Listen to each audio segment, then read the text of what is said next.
This video is not mine. It is a lecture video given by Thomas Schumann. His real name is Yuri Bezmenov. He gave this lecture back in 1980s. It took me a while to find this golden nugget. And the reason I uploaded this video on my channel is because it is a great lecture that helps us in understanding the current political scenario both around the world as well as in our own country. And I believe it needs to be seen. After watching this, you will be able to relate what is happening today in many Western societies like America and Europe. And unfortunately, it is also happening in India. Since it's a long video, please watch it whenever you have time. And maybe you all get a bit more educated. The video starts now. Subversion is the term, if you look in a dictionary or criminal code to that matter, usually is explained as a part of activity to destroy things like religion, government, system, political, economical system of a country. And usually it's linked to espionage and such romantic things as blowing up bridges, sidetracking trains, cloak and dagger activity in Hollywood style. What I'm going to talk about now has absolutely nothing to do with the cliché of espionage or KGB activity of collecting information. So the greatest mistake or misconception, I think, is that whenever we are talking about KGB, for some strange reason, starting from Hollywood movie makers to professors of political science and quote-unquote experts on Soviet affairs, or Kremlinologists as they call themselves, they think that the most desirable thing for Andropov and the whole KGB is to steal blueprints of some supersonic jet, bring it back to Soviet Union and sell it to the Soviet military-industrial complex. It's only partly true. If we take the whole time, money, and manpower that the Soviet Union and KGB in particular spends outside of USSR border, we will discover, of course there are no official statistics unlike with CIA or FBI, that the espionage as such occupies only 10 to 15% of money, time, and manpower. 15% of the activity of KGB. The rest, 85%, is always subversion. And unlike a dictionary of English, Oxford Dictionary, subversion in Soviet terminology means always a destructive, aggressive activity aimed to destroy the country, nation, or geographical area of your enemy. So there's no romantics in there, absolutely. No blowing up bridges, no microfilms in Coca-Cola cans, nothing of that sort. No James Bond nonsense. It's most of this activity is overt, legitimate, and easily observable if you give yourself time and trouble to observe it. But according to the law and law enforcement systems of the Western civilization, it's not a crime. Exactly because of misconception, manipulation of terms. We think that subverter is a person who is going to blow up our beautiful bridges. No. Subverter is a student who comes for exchange, a diplomat, an actor, an artist, a journalist like myself was 10 years ago. Now, subversion is an activity which is a two-way traffic. You cannot subvert an enemy which doesn't want to be subverted. If you know history of Japan, for example, before 20th century, Japan was a closed society. The moment a foreign boat comes to the shores of Japan, the Imperial Japanese Army politely tells them to get lost. And if American salesman comes to the shore of Japan, let's say 60 or 70 years from now back, and says, oh, I have a very beautiful vacuum cleaner for you, with the good financing, he says, please leave us, we don't need your vacuum cleaner. If they don't leave, they shoot them. to preserve their culture, ideology, traditions, values intact. You were not able to subvert Japan. You cannot subvert Soviet Union because the borders are closed. The media is censored by the government. The population is controlled by the KGB and internal police. With all the beautiful glossy pictures of Time magazine and Magazine America, which is published by the American embassy in Moscow, you cannot subvert Soviet citizens because the magazine never reaches Soviet citizens. It's collected from the newsstands and thrown to garbage can. Subversion can be only successful when the initiator, the actor, the agent of subversion has a responsive target. It's a two-way traffic. United States is a receptive target of subversion. There is no response similar to that one from United States to the Soviet Union. It stops halfway somewhere. It never reaches here. The theory of subversion goes all the way back 2,500 years ago. The first human being who formulated the tactics of subversion was a Chinese philosopher by the name of Sun Tzu.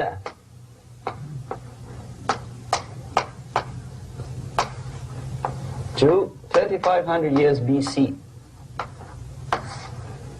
He was an advisor for several imperial courts in ancient China. And he said, after long meditation, that to implement state policy in a warlike manner, it's the most counterproductive, barbaric, and inefficient to fight on a battlefield. You know that war is continuation of state policy, right? So if you want successfully to implement your state policy, and you start fighting, this is the most idiotic way to do it. The highest art of warfare is not to fight at all, but to subvert anything of value in the country of your enemy, until such time that the perception of reality of your enemy is screwed up to such an extent that he does not perceive you as an enemy, and that your system, your civilization, and your ambitions look to your enemy as an alternative, if not desirable, then at least feasible. Better red than dead. That's the ultimate purpose, the final stage of subversion, after which you can simply take your enemy without a single shot being fired, if the subversion is successful. This is basically what subversion is. As you see, not a single mentioning of blowing up bridges. Of course, Sun Tzu didn't know about blowing up bridges. Maybe there were not that many bridges at that time. But the basics of subversion is being taught to every student of KGB school in USSR and to officers of military academies. I'm not sure if the same author is included in the list of reading for American officers, to say nothing about ordinary students of political science. I had difficulty to find the translation of Sun Tzu in a library of a university in Toronto and later on here in Los Angeles. But it's a book which is not available. It is forced to every student in USSR. Every student who is taught to be dealing further in his future career with foreigners. What subversion is? Basically, it consists of 4 periods, time-wise. If we start from here and go this way, time, right? This is the beginning point. The first stage of subversion is the process which is called, basically, demoralization. It says for itself what it is.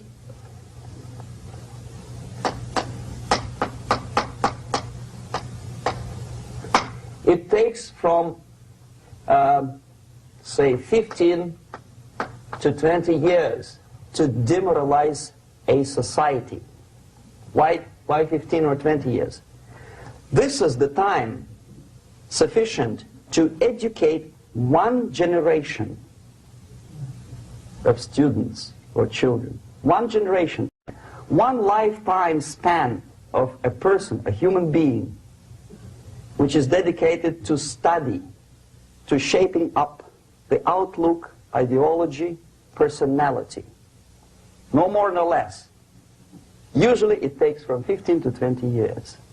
What it includes? It includes influencing, or by various methods, infiltration, propaganda methods, direct contacts, doesn't really matter. I will describe them later. Of various areas where public opinion is formulated or shaped. Religion, educational system, social life, administration, law enforcement system, military, of course, and labor and employer relations, economy. Okay? 5 areas. I will not write them down because we will not have enough space. Sometimes when I describe all the methods, students ask me question, are you sure this is the result of the Soviet influence? Not necessarily. You see, the tactic of subversion, about which I'm talking, is similar to the martial art, the Japanese martial art. If some of you are familiar with that tactic, probably you will remember that if an enemy is bigger and heavier than yourself, it would be very painful to resist his direct strike. If a heavier person wants to strike me in the face, it would be very naive and counterproductive to stop his blow. The Chinese and Japanese judo art tells us what to do. First to avoid the strike, then to grab the fist and continue his movement in the direction where it was before, right? Until the enemy crashes in the wall. You see? So, what happens here? The target country obviously does something wrong. If it's a free democratic society, there are many different movements within the society. There are obviously, in every society, there are people who are against this society. They may be simple criminals, ideologically in disagreement with the state policy, conscientious enemies, simply psychotic personalities who are against anything, right? And finally, there are a small group of agents of a foreign nation, bought, subverted, recruited, right? The moment all these movements will be directed in one direction, right? This is the time to catch that movement and to continue it until the movement forces the whole society into collapse, into crisis, right? So that's exactly the martial art tactic. We don't stop an enemy.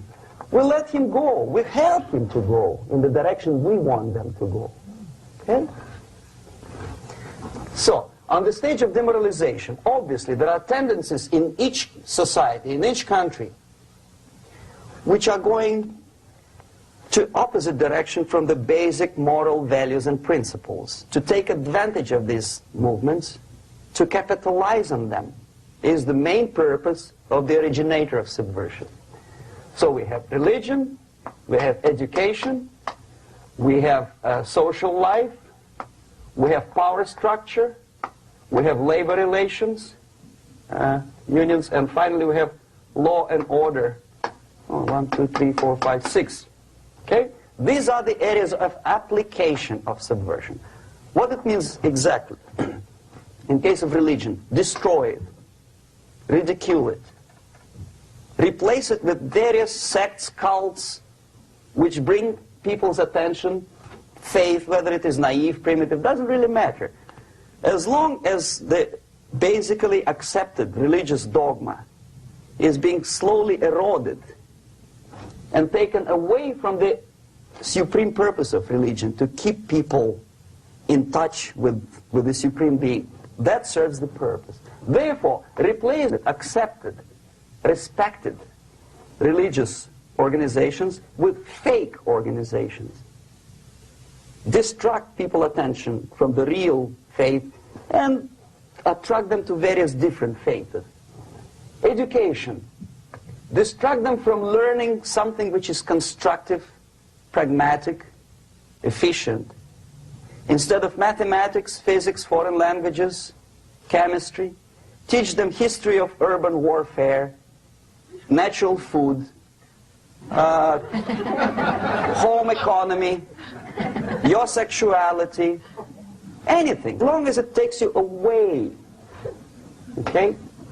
Social life. Replace traditionally established institutions and organizations with fake organizations. Take away the initiative from people. Take away the responsibility from naturally established links between individuals, group of individuals, and society at large, and replace them with artificially, bureaucratically controlled bodies. Instead of social life and friendship between neighbors, establish social workers institutions. People who are on payroll of whom? Society? No. Bureaucracy. The main concern of social workers is not your family, not you, not social relations between groups of people. The main concern is to get the paycheck from the government. What will be the result of their social work doesn't really matter. They can develop all kind of concepts to show to the government and to the people that they're useful. Okay, away from the natural links, power structure. Okay, the natural bodies of administration, which are traditionally either elected by people at large or appointed by elected leaders of society, are being actively substituted by artificial bodies. The bodies of people, groups of people, whom nobody elected. Never. As a matter of fact, most of the people don't like them at all, and yet they exist. One of such group is media. Who elected them? How come they have so much power? Almost monopolistic power on your mind. They can rape your mind. But who elected them? How come they have a nerve to decide what is good and what is bad for the elected by you, president, and his administration? Who the hell are they? Spiro Agnew, who was hated by the liberal left, called them a bunch of enfeebled snobs. And that's exactly what they are. They think they know. They don't. The level of mediocrity. In a big establishment like New York Times, Los Angeles Times, major television network, you don't have to be excellent journalist. You have to be exactly a mediocre journalist. That's easier to survive. There's no competition anymore.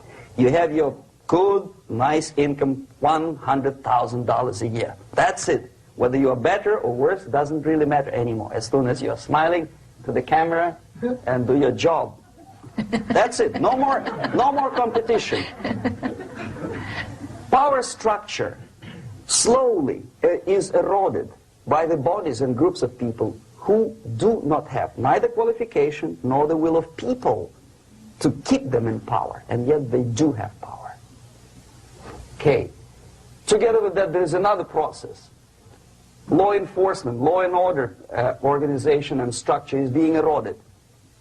For the last 20, 25 years, if you see old movies and new movies, you can see that in new movies, a policeman, an officer of the United States Army looks dumb, angry, psychotic, paranoid. A criminal looks nice, kind of, well, he smokes hash and shoots the whatever drug, but basically he's a nice human being. He's creative. And he's unproductive only because society oppresses him. Whereby a general of Pentagon is always, by definition, a war maniac. A policeman is a pig, rude policeman. He abuses his power. No? A generalization like that. The hatred, the mistrust to the people who are supposed to protect you and enforce law and order. Moral relativity. The Angelo Buono process lasted 2 years in Los Angeles. Relativity. The Angelo Buono process lasted 2 years in Los Angeles. And yet there are still some lawyers who say, look, he's a nice character, as a matter of fact. There was some witness who said, also a criminal, who said, well, he's a nice guy. I asked him one day to burn a house of my enemy, and he wouldn't do it. He's a nice fella. Erosion. A slow substitution of basic moral principles, whereby a criminal is not a criminal, actually. He's a defendant. Even if his guilt is proven, there is still a doubt. To kill or not to kill, to be or not to be. Thou shalt not kill, yes. But this line may not necessarily be applicable to a murderer. Thou shalt not murder. That should be the presumption, not that thou shalt not kill. Okay, labor relations. At this stage, within 15 to 20 years, we destroy the traditionally established links of bargaining between employer and employee. The classical Marxist-Leninist theory of natural exchange of goods. A person A has 5 sacks of grain and person B has 5 pairs of shoes. And the natural exchange without money is when they bargain between each other. And only with the introduction of the third force, C, an entirely third foreign stranger who says, no, don't give him 5 sacks of grain, give it to me, and you give me your 5 pairs of shoes, and I will distribute it accordingly, so that the economy will go. This is the death of natural exchange, death of natural bargaining. Well, trade unions were established 100 years ago. The objective was to improve working conditions and to protect the rights of workers from those employers who were abusing their right because they had more money. Objectively, at that time, initially, the trade union movement did work. What we see now is that the bargaining process is no longer resulting in the compromise, which is leading objectively to betterment of working conditions and increase of salary. What we see is that after each prolonged strike, the workers lose. Even if they have 10% increase of their salaries, they cannot catch up due to inflation and due to missed time. More than that, millions of people suffer from that strike because economy now is interdependent. It's intertwined like one body. If previously steel workers, say 100 years ago, could strike and nobody would suffer, now it's impossible anymore. If a garbage collector strikes today, the rest of the multi-million city is stinking. I mean, there's no more service. In Quebec, for example, we had the electricians who were on strike in the middle of winter. You can freeze your bottom, and they still were on strike. Did they catch up with the salary? No, they lost. Who benefited? The leaders of trade unions. What is the motivation for strike? Improving of a worker's condition? No, obviously it's not. Then what is it? Ideology. To prove to these capitalists. And the obedient horde of workers, like sheep, follow these people. And they cannot disobey. Why? Because if they do, you know what happens to them. Pickets, murders, shooting truck drivers by picketers. In Montreal, for example, I saw with my own eyes when I was correspondent of CBC, International, Canadian Broadcasting Corporation, when the workers of aircraft factory destroyed computers and the equipment in the factory. And the administration employed strike breakers. Their cars were turned upside down and burned. Their houses were burned. Their kids were intimidated. And some victims were there. Of that you can be sure. Why? To improve conditions of workers? No. Ideology. Okay, so this is what happens basically. It may or may not happen without the help of the Soviet Union. But the natural tendencies are being greatly taken advantage of and capitalized by the Soviet propaganda systems. How? Whenever trade union strikes, we have influx of propaganda, mass media, ideological dissemination. The workers' right, and we repeat it like parrots. Yes, workers' right. Whose rights? Workers? No. The only freedom of worker to sell his labor according to his own desire and will is taken away from him. By whom? By trade union boss. Unlimited power is given. Responsibility. I want to sell my labor not for $2.50 an hour, but for $2. I don't have right. My freedom is denied to me. I know that if I sell my work for $2 an hour, not for $3 an hour, I will compete better with the other guy who is lazy and more greedy. I don't need $3. I need only $2. No, I was made to believe by media, by business, by advertising agencies that I need more and more and more. Have you ever heard any advertising on TV to consume less? No. No way. Whether you need a six-cylinder car or not, you have to buy it. And hurry up. When I was driving here, on the local radio station, an excited announcer said, "You hurry up, rush and save, save, save. There is a pantyhose sale." Save by buying more. See? Of course. It would be too naive to expect that KGB makes that advertising agency to do such a crazy commercial. No, of course not. But what we did when I was working for Novosti Press, we would snow plow editorial offices, student organizations, religious groups with literature of class struggle, if not directly Marxism-Leninism propaganda, then a propaganda of the legitimate aspirations of working class, betterment of life, equality. Equality, mind you. President Kennedy once said, we will make America to believe that people are born equal. Are people born equal? Is there any mentioning in the Bible or any other holy scripture in any religion, if you don't believe me, go to the library and check it, there is not a single word about equality. Just the opposite. By your deeds, God will judge you.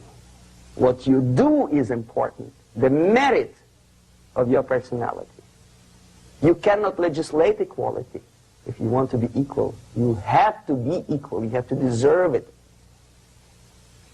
And yet we build our society on the principle of equality. We say people are equal. We know it is false. It's a lie. Some people are tall and stupid. Others are short, bold, and clever.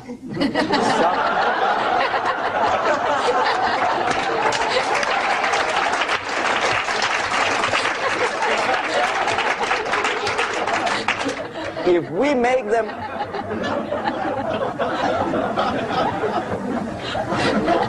we make them equal by force, if we put the principle of equality in the basis of our socio-political structure, it's the same thing as building a house on sand. Sooner or later it will collapse, and that's exactly what happens. And we, as Soviet propaganda makers, are trying to push you in the direction which you go yourself. Equality, yes, equality. People are equal. Land of equal opportunities. Is it true or not? Think about it. Equal opportunities. Should there be equal opportunities?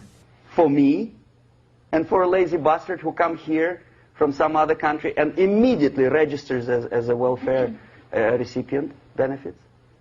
I never received a single dollar. No, sorry, I did receive once. But I never applied for welfare. For the 13 years, I took any job. Security guard, journalist, taxi driver, anything.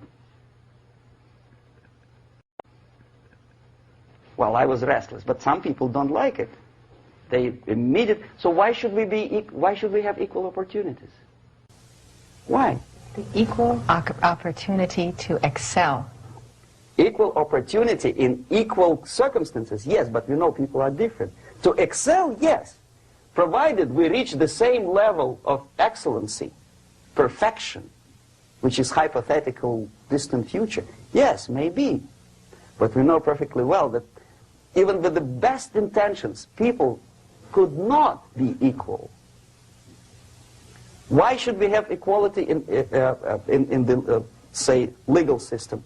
Myself, I'm considering myself a law-abiding citizen, and a person who comes here to rob and shoot, say, the United States administration under Carter imported thousands of Cuban criminals.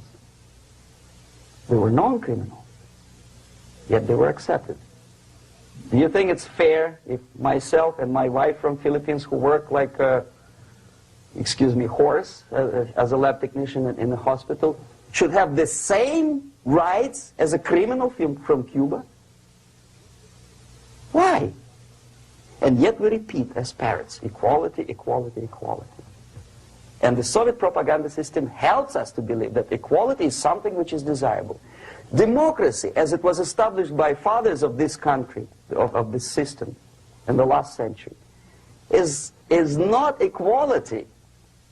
It's the system where different people, unequal people, have a chance to survive and help each other in constant competition, in constant perfection, not in equality, which is superimposed from a godfather or a nice person in Washington, D.C. And the absolute equality exists in Soviet Union, quote-unquote equality. Everybody is equal in dirt, except some people are more equal than the others in Politburo. So, the moment you bring a country to the point of almost total demoralization, when nothing works anymore, when you are not sure whether it is right or wrong, good and bad, but there's no division between evil and good, when even the leaders of church sometimes say, well, violence for the sake of justice, especially social justice, is justified in the countries like Nicaragua, El Salvador, well, maybe Rhodesia, and we listen to them and say, yeah, probably it's true. Is it true? No, it is not true. Violence is not justified, especially for the sake of quote-unquote social justice introduced by Marxist-Leninists, that is my former colleagues from Novosti Press Agency. Okay, so we reached that point. The next step is destabilization.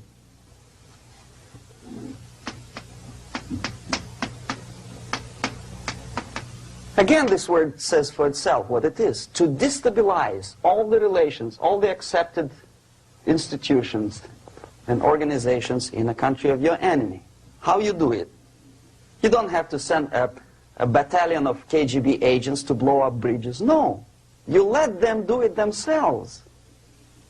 The area of application is, again, it's narrower now. Not like the previous case.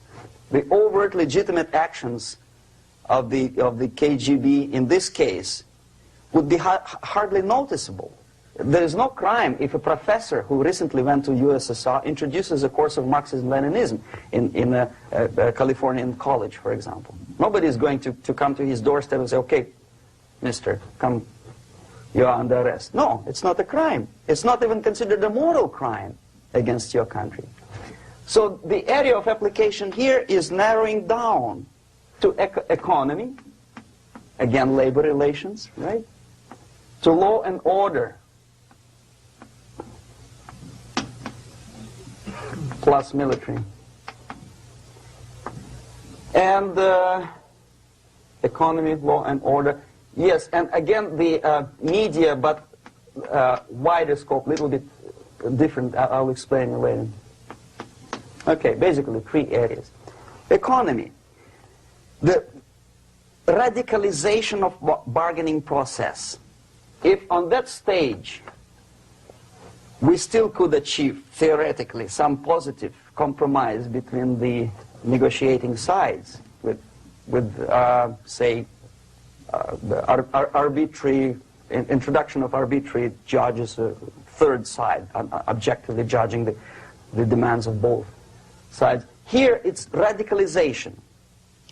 On the stage of destabilization, we cannot come to compromise even within a family. The husband and wife couldn't figure out which is better, Husband wants his kids to eat at the table, and wife wants a child to roam around the room and drop food all over the floor. They cannot come to compromise unless they start a fight. It's impossible to reach a compromise, constructive compromise, between neighbors. Some people say, I don't like you to watering your lawn at that time because exactly at that time I'm walking my dog and he's getting nervous. He cannot pass his bowels, you know. So they cannot compromise. They go to a civil court or something like that. Radicalization of human relations. No more compromise. Fight, fight, fight. The normal, traditionally accepted relations are destabilized. The relations between teachers and students in schools and colleges. Fight. The relations in economical sphere between laborers and employers are further radicalized. No more acceptance of the legitimacy of demands of workers. Unlike Japanese, with the theory Z, if you ever heard about it, where the workers are involved in the decision-making process, therefore they don't have moral incentive to fight their bosses. In the United States, it's just the opposite. The harder is the fight, the better. The more heroic they look. When the Greyhound network was on strike recently, the correspondents of local TV networks all over the United States were approaching these strikers, and they say, oh yes, we are doing something nice. They look like heroes and they were proud. There was some family, the husband was bus driver. Now they decided in a protest against the bosses to camp somewhere in the forest. And they were presented to the audience as a heroic, nice people. You see? The violent clashes between passengers, picketers, and the strikers are presented as something normal. 10, 15, 20 years ago, we would be angry, say, why so much hatred? Today we are not. We say, well, it's commonplace. Radicalization, militarization sometimes. As I explained on that stage, I took a step a little bit further. Shooting people. Okay, law and order now also is pushed into the area where previously people settled their differences peacefully and legitimately. Now we are getting with this court cases in the smallest irrelevant cases. We cannot solve our problems anymore. The society at large becomes more and more antagonistic between individuals, between groups of individuals, and the society at large. The media puts himself in the opposition to the society in general, at large.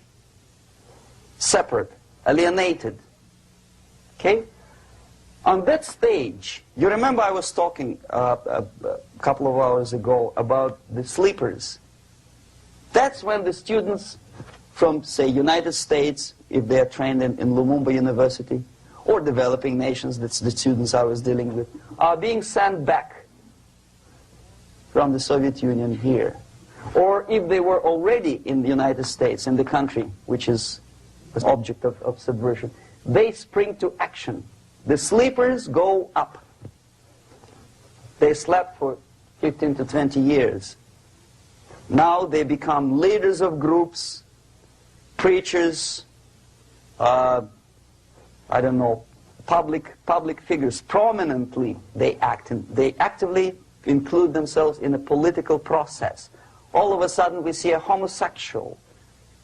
15 years ago he did his dirty job and nobody cared. Now he makes it a political issue. He demands recognition, respect, human rights, and he rallies a large group of people. And there are violent clashes between him and police, his group and ordinary people, no matter what. It's black against white, yellows against green, doesn't matter where the division line goes. As long as this group come into antagonistic clash, sometimes militantly, sometimes with firearms, that is destabilization. process. The sleepers, many of whom are simply KGB agents, become leaders of the process of destabilization. Doesn't mean that Comrade Andropov sends Comrade Ivanov to the United States. The person who takes care is already here. He is a respected citizen of the United States. Sometimes he gets money from various foundations for his legitimate struggle for, I don't know, human rights, women's rights, kid lib, prison lib, whatever. There are sympathetic Americans who donate their money to him. Destabilization process usually leads directly to the process of crisis. In case of developing nations, that's the area where I was active. The process starts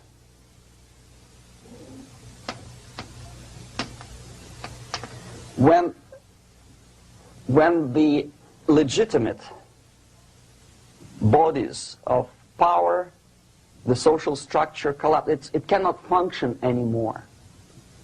So instead, we have artificial body injected into society, such as non-elected committees. You remember I was talking about them here.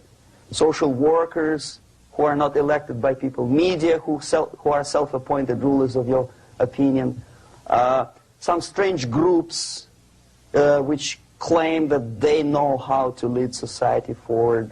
They don't usually. All they care is how to collect donations and sell their own concocted ideology, mixture of religion and ideology. Here, we have all this artificial body claiming power. If the power is denied to them, they take it by force. In case of Iran, for example, all of a sudden we have revolutionary committees. What kind of revolution? There was no revolution yet, and yet they had the committees. They were taking power of judgment. They had the power of execution, they had the power of legislation, and that they had the power of judicial.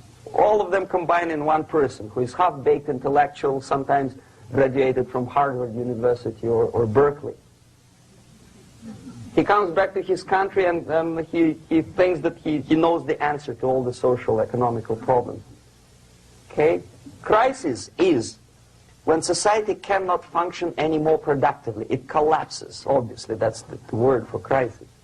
So therefore, the population at large is looking for a savior. The religious groups are expecting a messiah to come. The workers say, we have family to feed. Let's have a strong government, maybe socialist government, centralized. When somebody put the employers on their place and let us work. We are sick and tired of going to strike and missing overtime and all that stuff. We need some strong man, strong government, a leader, a savior is needed. Population is sick and tired already. And here we are. We have a savior. Either a foreign nation comes in, or the local group of leftists, Marxists, no matter what they call themselves, Sandinista, a reverend or some sort, Bishop Muzureva, like in Zimbabwe, doesn't matter. A savior comes and says, I will lead you. So we have two alternatives here. Civil war and invasion. Okay? See how it goes? Civil war, we know what it is. Lebanon is the best example. The civil war, which was artificially implanted in Lebanon by injection of force of PLO, Palestinian Liberation Organization. Invasion we have in many other countries like Afghanistan, name any East European country, it was invaded by the Soviet army. But the result is the same. The next stage is normalization. Normalization is a very ironic word, of course.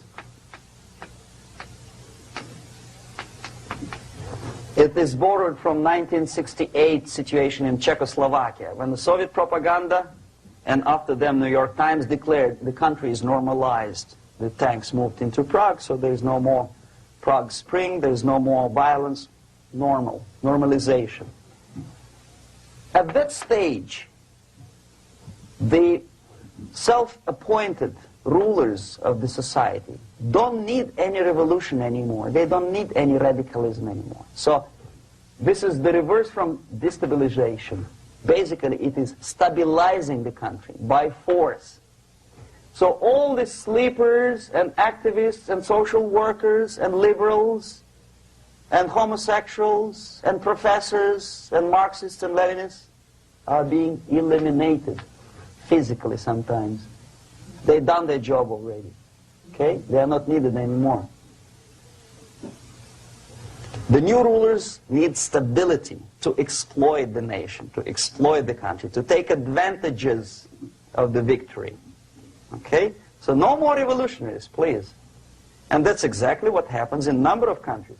You remember Bangladesh? This is the crisis in which I was instrumental. First they had Mujibur Rahman. In 1971, he was the leader of People's Party, Awami League, with mustache like Stalin. He was in Russia many times. In 5 years, he was shot by his former colleagues, Marxists. He fulfilled his function. In Afghanistan, it happened 3 times. First there was Taraki, then there was Amin, now there's Babrak Karmal. They killed each other successively, one after another. The moment he fulfills his duty, the first one demoralized country, the second destabilized, the third one brought it to crisis. Goodbye, comrades. Babrak Karmal comes from Moscow and put into the seat of power. Same thing happened in Grenada recently. Maurice Bishop, Marxist, was killed by Austin, what's his name, General something, who was also a Marxist. Right? So no more revolutions, please. Normalization now. From now on, no more strikes, no more homosexuals, no more women lib, no more kid lib, no more lib, period. Good, solid, democratic, proletarian freedom. That's it. Now, to reverse this process takes enormous effort. When today, United States had to invade Grenada to reverse the process of subversion. Some people say, boy, this is not good, it's not kosher to invade the beautiful country, island of Grenada. Well, why didn't you stop the process here, when Grenada was just approached by leftists? Why not to prevent Maurice Bishop to come in power in the first place? Did Grenadians want him? Very questionable. They didn't know who was Maurice Bishop in the first place. He came to power by coup d'etat himself. Okay? No, we let the situation develop further and further and further until the crisis and normalization very soon. And then the United States decided to invade country, discovering that the country was absolutely a military base for the Soviet Union. Of course it's a drastic measure. Of course it's a pity that Marine Corps had to lose, what, 17 lives. Very bad. Why not to stop the process before it comes to crisis? Oh no, intellectuals will not let you. It's interference into domestic affairs. They're very careful not to let American administration to interfere in domestic affairs of Latin American countries. They don't mind Soviet Union interfere in these affairs. Okay. So to reverse this process, from here, it takes only and always military force. No other force on earth can reverse this process at this point. At this point, it does not take military invasion of the United States Army. It takes strong action, like in Chile. A CIA covert involvement to prevent the savior from outside to come into power and to stabilize country before it erupts into civil war. Stabilize country before it erupts into civil war. Okay? Support the right-wing conservative forces. Buy money, buy crooks or love, doesn't matter. Stabilize the country. Don't let the crisis develop into civil war or invasion. Oh no, your liberals will say it's against the law. The Congress will not appropriate money for covert actions of CIA. Why not? Should we wait till the normalization come and Soviet tanks land in Los Angeles airport? Now, at that point, at the point of destabilization, also the process could be reversed. Again, easily than this. No CIA involvement at this point. You know what it takes here? Restriction of some liberties for small groups which are self-declared enemies of the society. As simple as that. Oh no, the media and liberals will tell you this is against the American Constitution. How can we, by force, deny the civil rights to criminals, for example? It's not good. Okay? So we allow them to. Okay, if you allow the criminals to have civil rights, go on and bring the country to the crisis. This is a bloodless way to do. Curb the rights. I mean, not to put them in prison. No, no, I'm not talking about putting all the gays from San Francisco in the concentration camp. Do not allow them to take political force. Do not elect them to the seats of power, whether it is municipality level, state level, or federal level. It has to be beaten in the heads of American voters that a person like that in the seats of power is an enemy. Do not be afraid of this word. It is an enemy. If he is not an enemy here, he will be here. Later on, he will be shot, of course. But at this point, he is an enemy. Okay? You are doing great service by denying him a right to capitalize on his own crazy ideas and become a powerful man, a man who uses the seat of power. Restriction of certain freedoms and permissiveness at that point would prevent sliding into crisis and probably will return the process of destabilization. To curb unlimited power, monopolistic power of trade unions, here, at that point, would save economy from collapsing. To introduce a law to stop private companies of raping public opinion's mind in the direction of consumerism. No company must have a right to force you into buying more unless you want it. There must be a law. You want to advertise your car? Okay. But not a single mentioning of buying it now and saving money. It must be against the law to force people to consume more. Self-restraint. Previously, before this process started, the self-restraint was a business of church, religion. Because our preachers, the fathers of church, would tell us, material values are good, but it's not the prime function of human being. Because you have to live with something. Obviously, the design for our life is not to consume more deodorants.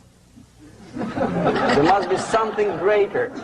If such a complicated instrument as human body was created, obviously there must be some higher purpose for that. And it's very easy to avoid destabilization by denying the greedy companies one little freedom, one little liberty, forcing you into turning yourself into processors of unwanted products and goods. They turn you into machines, like the worm who there's inlet and outlet. So, and how long an average appliance lasts these days? Less than a year. Why? Where's workmanship? Oh, we want you to buy more. Okay. Destabilization process could be easily overcome if, as I say, the society, by its own will or after persuasion by the leaders, will come to the idea of self-restraint. It's so hard we want to consume more, but you have to. Unless you will come to this stage, when, as we say in Russia, if Sahara Desert ever becomes a communist state, there will be shortage of sand. So you have to curb your... You have to curb your expectations at this point before it's too late. But no, we don't want to do it. Demoralization process Again, it's the easiest thing to reverse. First of all, by restricting import of propaganda. The easiest thing to do. Unlimited, unrestrained import of Soviet literature, Soviet journalists, giving Soviet propaganda and ideological agitators equal time on American TV network. It has to be stopped.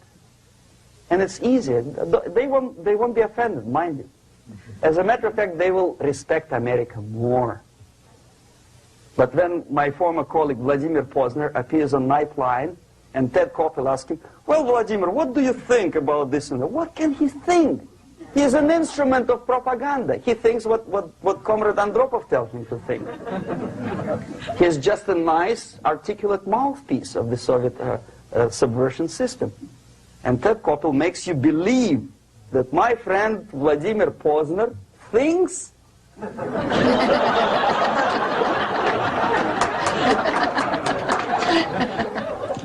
the process of demoralization may not have started at all if at that point the country, which is a recipient of subversion, actively, not violently, but actively, prevents importation of foreign ideology.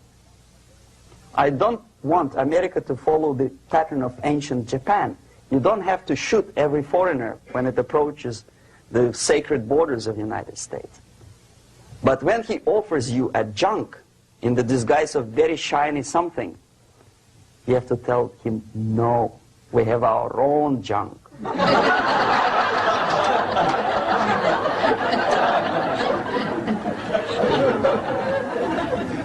If at that point the society is strong, brave, and conscientious enough to stop importation of ideas which are foreign,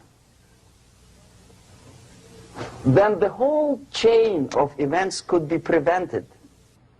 Recently I've been to the Philippines, and I was shocked how in big cities like Manila, children listen to deafening music.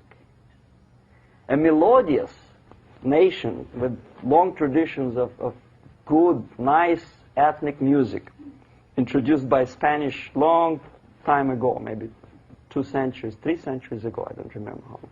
All of a sudden listen to musical garbage, blasting their radios at full blast, at full volume. Why? In India, I spent many years watching the reactions of Indians walking out of movie theaters after seeing Hollywood production. They couldn't figure out why Americans are so wasteful. They smash their cars, their shiny cars, every 5 minutes. How come they shoot each other for $500,000? Is it true that they're so obsessed with sex? Can you imagine showing a movie where each 5 minutes there's a copulation on the screen, to a country like India with long tradition of respect to these private matters, or to Pakistan? And United States expect these people to respect you? No way. Oh yes, they will see the movie, they'll pay 5 rupees to see that garbage, but they walk out and will tell their kids, don't respect Americans, don't be like Americans. See? So, the process of demoralization could be stopped right here, both as an expert and as an import. And that takes one step, one very important thing to do. You don't have to expel all the KGB agents from Washington, D.C. The most difficult and at the same time the simplest answer to the subversion is to start it here and even before, by bringing back the society to religion, something that you cannot touch and eat and put on yourself, but something that rules society and makes it move and preserve it. A Soviet scientist, Shafarevich, who has nothing to do with religion, he is a computer scientist, did a very intensive research on the history of socialist countries He calls socialist or communist any country with a centralized economy and a pyramidal style of power structure. And he discovered, actually he didn't discover it, he just brought to attention of his readers, that civilizations like Mohenjo-Daro in the river Indus area, like Egypt, like Maya, Incas, like Babylonian culture, collapsed and disappeared from the surface of Earth. The moment they lost religion, as simple as that, they disintegrated. Nobody remembers about them anymore. Well, distantly. So,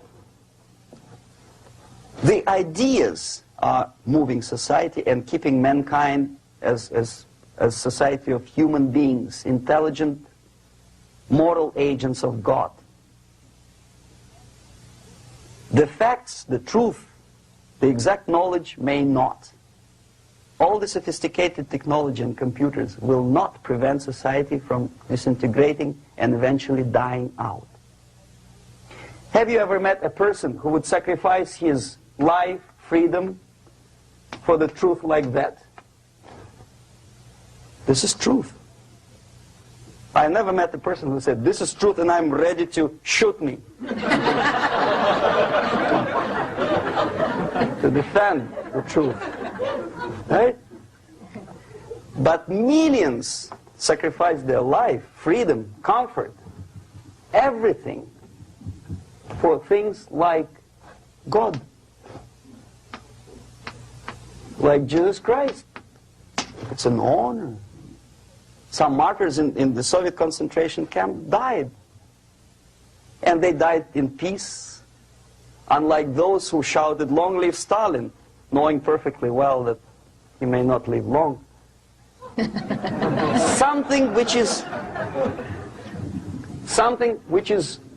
not material moves society and helps it to survive. And the other way around. The moment we turn into 2 by 2 is 4 and make it a guiding principle of our life, our existence, we die. Even though this is true, and this we cannot prove. We only can feel and have faith in it. So the answer to ideological subversion, strangely enough, is very simple. You don't have to shoot people, you don't have to aim missiles and Pershings and cruise missiles at Andropov's headquarters. You simply have to have faith and prevent subversion. In other words, not to be a victim of subversion. Don't try to be a person who in judo is trying to smash your enemy and being caught by your hand. Don't strike like that. Strike with the power of spirit and moral superiority. If you don't have that power, it's high time to develop it. And that's the only answer. That's it. Thank you.